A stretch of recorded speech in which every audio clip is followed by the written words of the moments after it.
Welcome to Business. My name is Simba Elijah Charles Kiage.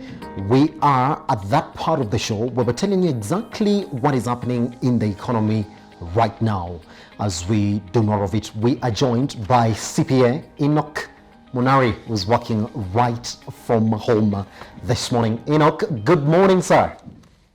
Morning, Kiage. Yeah, fantastic. All right, good.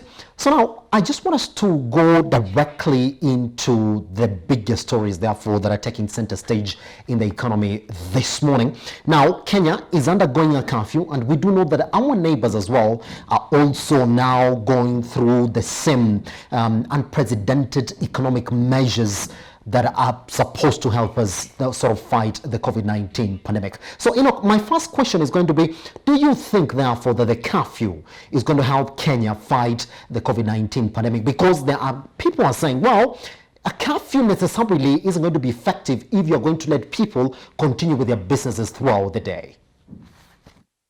Oh, thank you so much, Kiage, for me. Of course, the first thing I want to say is that it's unprecedented. I mean, some of us in our age, we've never, so it's the first time we're coming across a curfew like it has been set. And as much as the government has very good intentions of ensuring that there is limited movement of people, especially at night, the Kenyans have been fighting back, and there's a lot of indiscipline from the side of the Kenyans.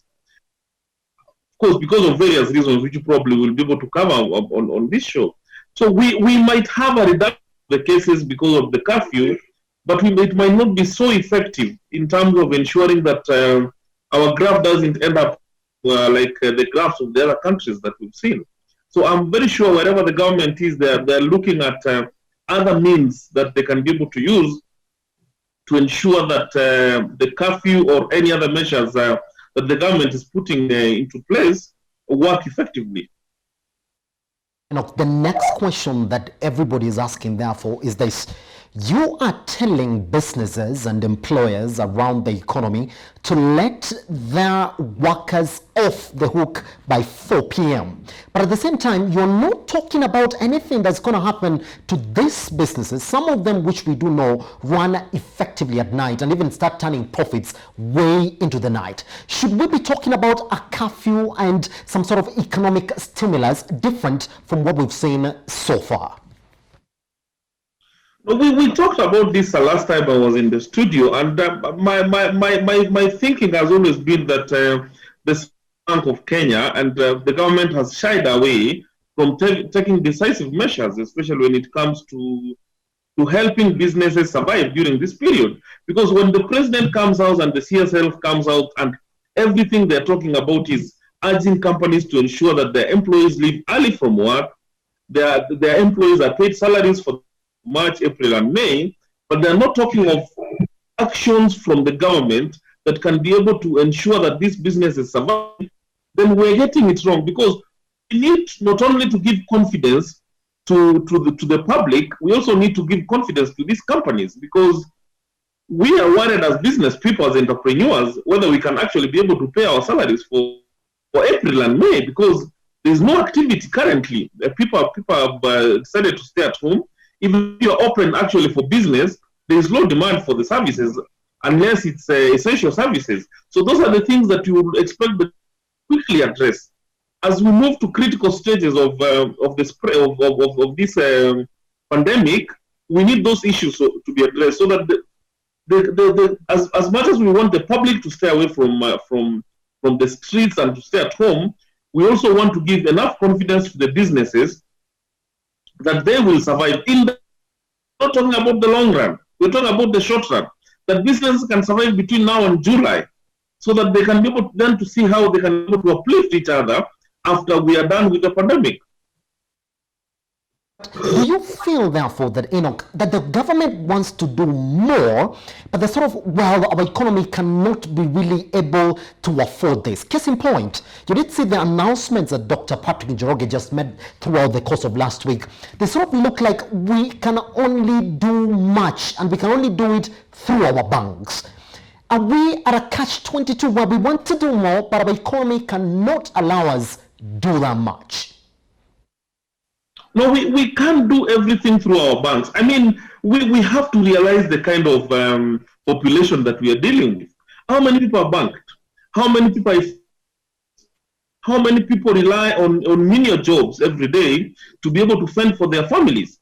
Those people that we should be looking for ways of assisting during this time. So by adjusting pay and corporation tax, you're basically giving us good signs and you're giving us hope for the future, but you're not giving us hope for now. We don't want to plant seeds now. We want food that has been harvested that people can be able to consume. That is what is critical currently. And the president cannot shy away from the fact that this actually rests on him.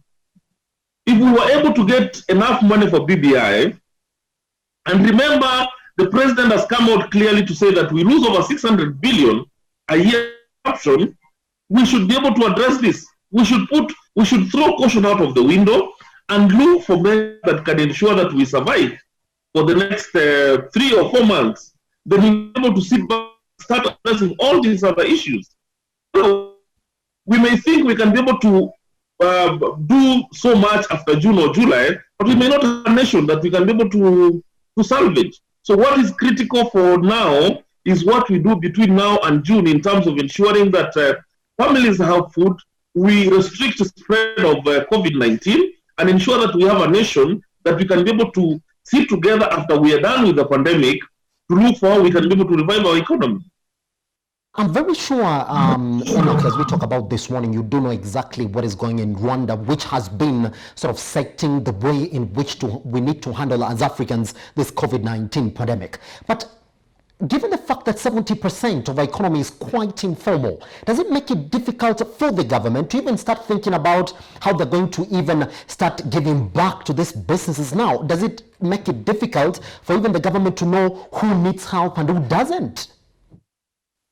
But you see, Kiage, we have the provincial administration, of course, which was changed to be called another name. And remember, we have a nation that at one point we were priding of ourselves of Huduma number. Had we set these things to work, this is the kind of information that would have really helped to understand who needs assistance. When you look at the kind of administration we have from the sub-chiefs to the chiefs to the assistant commissioners and the rest, we have a system within the national government that can be able to identify the people and who need support. So if the government cannot be able to quickly work on such a measure, then, and we are in a situation which some of us suspect might be looming, we may end up in a situation whereby we cannot be able to feed those people who need our food. And it will be more chaotic than what we're experiencing currently. So the government must have a system within which they can quickly create a database if they don't have one, or use the current database they have to be able to identify ways of reaching out to Mwananchi down there in the villages and in the slums, and ensure that that assistance actually is channeled without corrupt means to ensure that it reaches everyone who needs assistance. The next communication that came to us just yesterday, therefore, is that now Mutahi Kagwe needs border riders to have masks, that they need to buy masks and they have to be worn throughout and also carry just one passenger.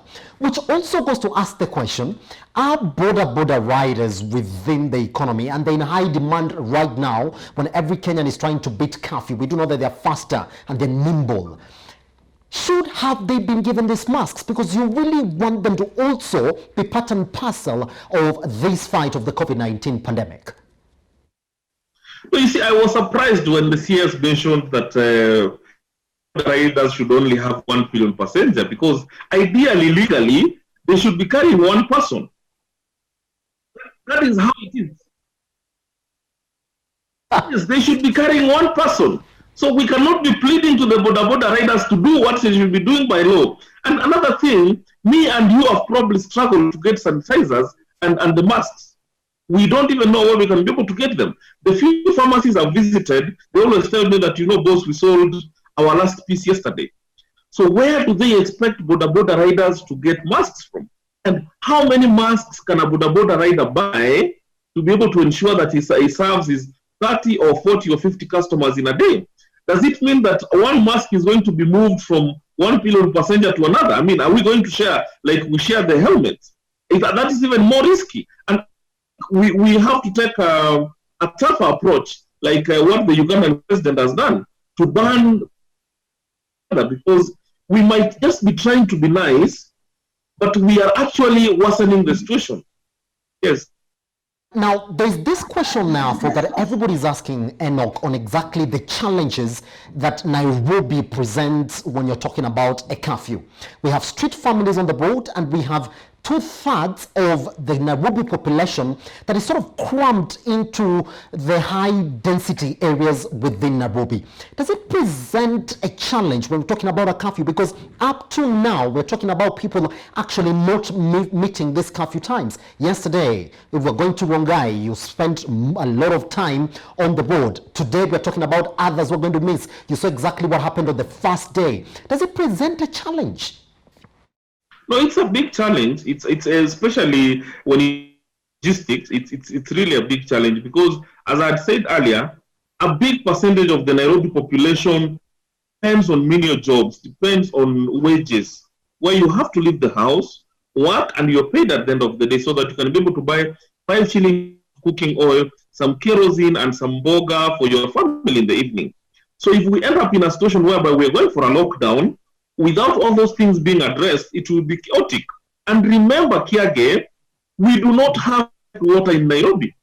That is something else that people have forgotten. I mean, the CS keeps on talking about wells with running water. But we know very well that we do not have running water in Nairobi. Very few estates have running water. Most people actually are buying water using the lorries that we normally see. So if the government cannot be able to quickly, again, address these issues, address issues on how those families in the slums will be able to get their food at the end of the day, a lockdown becomes a serious challenge, not only to our health, but also to the lives of those people in the slums. We may see cases of unrest in the slums if people are locked in their houses and they cannot access food and the things that, of course, they need. Yes. Right now, I just want us to move over to the next issue this morning, Enock. Now, we do know that if you go back to Thursday, last week, that's when we actually had the shilling, therefore, gaining slightly against the dollar, because we're talking about it going around 105.50 units and 105.40 units in that regard. And we did see some shares also at the NSE, which has been suffering throughout this time. Some quarters reflected a positive note. We also did see CK last week getting into 49.99% ownership of Centum right now, as we do know of it. He also said that he's going back into the market to get more shares. Do you expect that we're going to record better values? Because you and I, we actually spoke last year and we said that the CBK didn't want the shilling to go to 105. This time round, they missed it. It went up to 106, almost 107. Do you expect it to get weaker? Because as we do know, COVID-19 is affecting these bigger economies more and more. US is now recording more infections. China as well is taking this much precautions. Do we expect to see a weaker shilling as we go by? Definitely, we have to see a weaker shilling. I saw the central bank governor very agitated when it came to how fast the shilling lost in the market, and they were accusing some people in the market for having taken his actions out of context, and which made, of course, the shillings to lose as fast as it did. But the realities are on the ground. I mean, we are not getting imports into the country from China like we used to do, and those were cheaper imports, and looking for other sources which are definitely expensive. Remember, we are not getting monies being channeled to the country from the US and the foreign remittances coming into the country. Because everyone is cautious and nobody wants to spend his savings on other things, especially now when we have a lot of uncertainty. So that will definitely put a lot of pressure on the Kenya shilling, because as we try to import ventilators, as we try to import beds, as we try to make sure that we have enough food, the demand for the shilling definitely will always go high, and that will all completely affect the shilling. But I think for now, it's something that should be a non-issue to this country because our lives are at risk here. And it doesn't matter whether the Kenya shilling gets to 150 or 120 or 130. We should be more focused on how we can be able to get out of this without being so much hurt as a country. I mean, it would be sad if we maintain our shilling at 100 and we lose 20 or 30,000 lives. So the focus should be on the measures that the central to put in place to ensure that we don't lose life, to ensure that the COVID-19 does not spread as fast as we have seen from the trajectory that was shared yesterday, and we ensure that people are safe. Then we can be able to sit down and address all these other issues later on. But the shilling will be continue being hit. I mean, economies that are a bit stable and have better supply chains will definitely survive. Countries like the US, Germany, and the rest, they will definitely survive. But you know our country, our supply chains are very poor. I mean, models within which we import goods and export, they are very poor. The kind we have and the kind of panic that we currently have, it will affect the Kenya shilling. But of importance at the moment is our lives. And we want the government to ensure that that is actually covered and ensure that Kenyans don't die out of this. Interesting that you said that what is important right now is our lives. Everybody does know that. Now, you're talking, it's about the measures that the CBK Governor, Dr. Patrick Njoroge, now is going to put in place that are going to cushion the economy. But Enoch, you've seen, I mean, it didn't rush to the cash reserves. I mean, he said that, yes, our cash reserves are quite healthy. It said that our import balance is quite healthy as well. He reduced it to 4.25%. That's fine. But he didn't go to his cash reserves. No, he actually went into the market for an emergency fund. What does that say, therefore, about just the stand right now of our economy? Doesn't it say that we are weak, that in just the first 1 month of the COVID-19 pandemic, we're already in the market for an emergency fund from the IMF and World Bank? Now, if you looked at the books that were shared, and I have it here, this is the Kenya Gazette for 20th of March. If you go on to the income and expenditure,